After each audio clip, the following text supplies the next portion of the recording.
আজ বানালাম রুই মাছের পোস্ত। প্রথমে মাছগুলো নিয়ে নিলাম, নিয়ে একটু হলুদ মাখিয়ে নিলাম, মাখিয়ে রেখে দিলাম। শিলেতে পোস্ত দিলাম, পোস্ত দিয়ে জল দিয়ে বেশ মিহি করে বেটে নিলাম। বাটা হয়ে গেলে পোস্তটা বেটে তুলে নিলাম। কড়াইতে পরিমাণ মতো তেল দিয়ে মাছগুলো যে হলুদ মাখানো ছিল এক এক করে মাছ দিয়ে দিলাম। বেশ কিছুক্ষণ ভাজা হতে থাকলো। মাছগুলো তেলের মধ্যে দিয়ে একটুক্ষণ রেখে দিলাম, বা পরে লৌটি দিলাম, এক এক করে লৌটি দিলাম। দু পিঠটা ভালো করে ভেজে নিলাম, ভেজে তুলে নিলাম।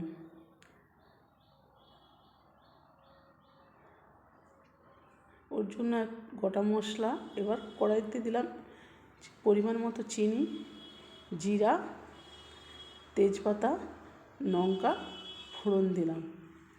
আগে থেকে পেঁয়াজ কাটা ছিল, পেঁয়াজটা দিয়ে বেশ কিছুক্ষণ নেড়ে চেড়ে ভেজে নিতে হবে। পেঁয়াজটা ভাজা হয়ে গেলে টমেটো কুচানো ছিল, টমেটোটা দিলাম। টমেটোটা নাড়তে নাড়তে যখন টমেটোটা সিদ্ধ হয়ে যাবে, তারপরে ওর মধ্যে দিতে হবে লঙ্কা গুঁড়ো,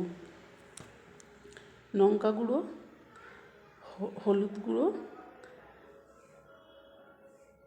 গুঁড়ো একটু পরিমাণ মতো একটু জল দিলাম, দিয়ে নাড়লাম। মশলা থেকে তেল ছাড়লে এবার ওর মধ্যে পরিমাণ মতো নুন আর একটু চিনি দিলাম। আপনারা পারলে চিনি দিতেও পারেন, না দিতেও পারেন। এবার নেড়ে ছেড়ে মশলা দিয়ে তেল ছেড়ে এলো। তেল ছাড়ার পরে পোস্তটা যে বাটা ছিল পোস্তটা দিলাম, পোস্তটা দিয়ে বেশ কিছুক্ষণ নাড়লাম। নাড়ার পরে জল দিলাম। ঝোলটা ফুটে আসলে এক এক করে মাছ দিয়ে দিলাম। 2 মিনিটের জন্য মাছ দিয়ে ঝোলটাতে ফুটিয়ে নেব একটুক্ষণ। শেষে ধনেপাতা দিয়ে একটু নেড়ে নিলাম।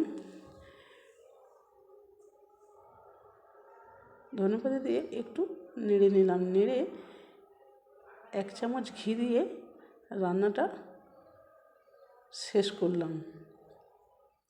কেমন হয়েছে রান্না কমেন্টে বলবেন।